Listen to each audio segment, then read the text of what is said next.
Coconut chutney ఎలా తయారు చేసుకోవాలో చూపిస్తాను. ముందుగా దానికి కావాల్సిన పదార్థాలు 4 పచ్చిమిర్చి, 4 వెల్లుల్లిపాయలు, 2 టేబుల్ స్పూన్లు కొబ్బరి పొడి, కొద్దిగా ఆనియన్, కొద్దిగా కొత్తిమీర, కొద్దిగా ఆయిల్, నీళ్ళలో నానబెట్టుకున్న కొద్దిగా చింతపండు, జీలకర్ర, ఆవాలు, కరివేపాకు.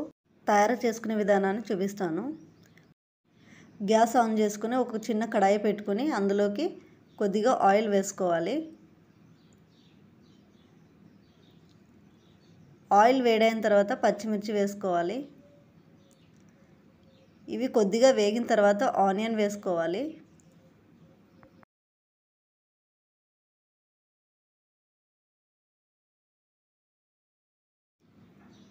ఆనియన్ కొద్దిగా వేగిన తర్వాత వెల్లుల్లిపాయలు వేసుకోవాలి. ఇలా వేగిన తర్వాత గ్యాస్ ఆఫ్ చేసుకోవాలి. ఇవి కొద్దిగా చల్లారనివ్వాలి. ఒక మిక్సీ జార్ తీసుకొని అందులోకి 2 టేబుల్ స్పూన్లు కొబ్బరి పొడి, కొద్దిగా కొత్తిమీర, ఉప్పు, వేయించుకున్న పచ్చిమిర్చి, ఆనియన్ కూడా వేసుకోవాలి.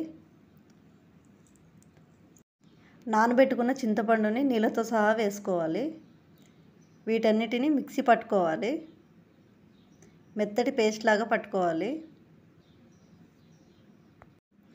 ఇలా మెత్తగా రావాలి. దీన్ని ఒక బౌల్లో తీసుకుంటాను.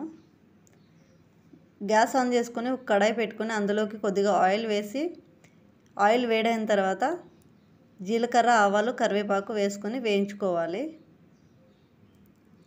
ఇలా వేగిన తర్వాత చట్నీలోకి అయితే వేసుకోవాలి.